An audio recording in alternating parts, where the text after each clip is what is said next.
Destroy enemy submarines, these ships will switch over to silent diesel electrics. Very shortly coming over the top of the Westminster, another RFA ship, the RFA Diligence, a foreign repair ship, meeting up with the fleets in the oceans of the world to carry out any necessary repairs or even damage that may have been sustained. Very large fly deck right on the top of the ship there, which is large enough to withstand the heavy lift Chinook helicopters. Also coming around the bow of the Diligence very shortly, another one of our Type 45 destroyers.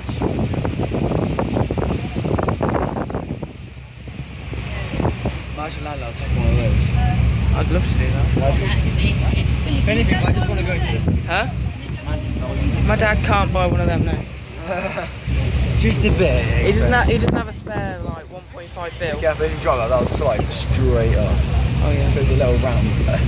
Oh yeah. Oh yeah. Now those been decided to get through into the commercial part of Portsmouth. About here to pass another one of the fleet tenders, the Nedley, that run the crew from ship to ship and anywhere within the confines of the harbour. Up on the land side of things, we're just passing a circular stone clock tower that was built 300 years ago so that the prison guards can keep watchful eye over Napoleonic prisoner. And as we start to make our turn here into the commercial part of Portsmouth then folks, we're just crossing Albert Johnson and Flathouse Quay, the home of mainland marketing distribution. This is where we have container ships coming to Portsmouth that we call banana boats as they bring in bananas, citrus fruits and the odd spider from the warmer climate. Portsmouth now is the second largest importer of fresh fruit in the UK. Banana boat.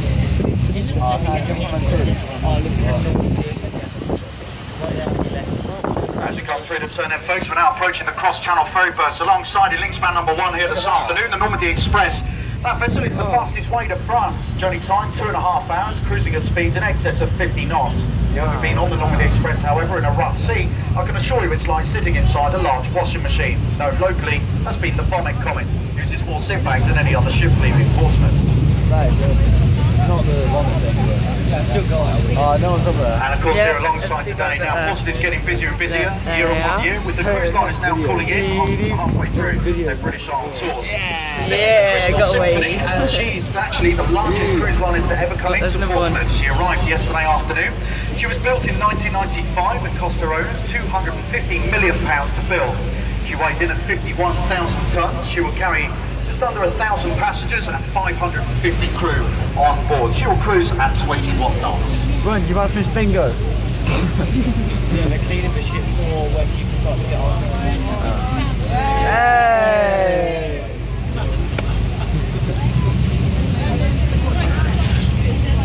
So you've actually got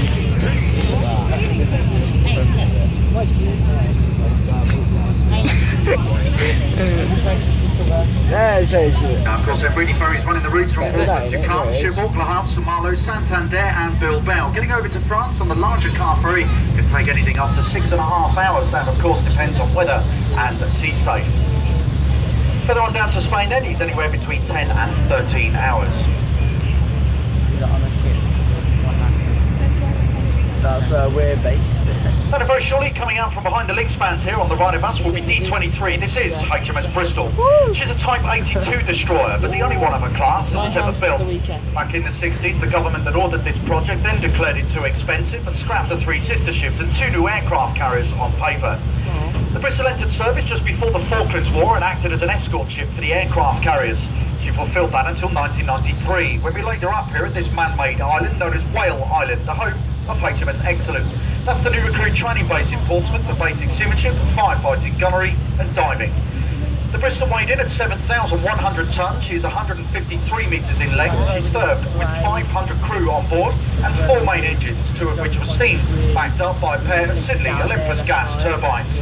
The 4 engines have now been removed to make way for further sleeping accommodation and classrooms, as it's now not only used by the new recruits of the Navy, but for youth organisations such as the Sea Cadet Corps.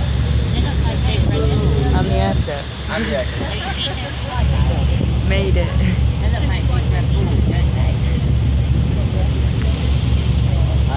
We are sleeping down there. Purely because I'm in it.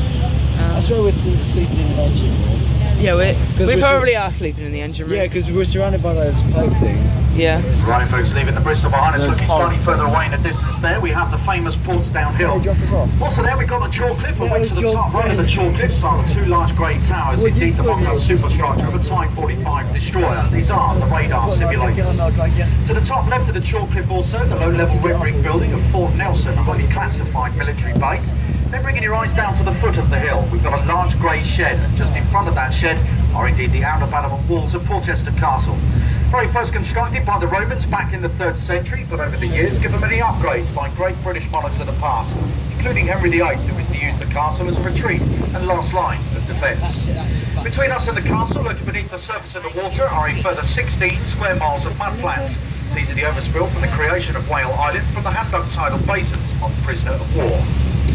Right, okay, folks, at this point I'm now going to keep quiet for just a minute or two, give you a rest of my voice, give you a chance to talk amongst yourselves, take in your surroundings, and I'll talk to you again very shortly.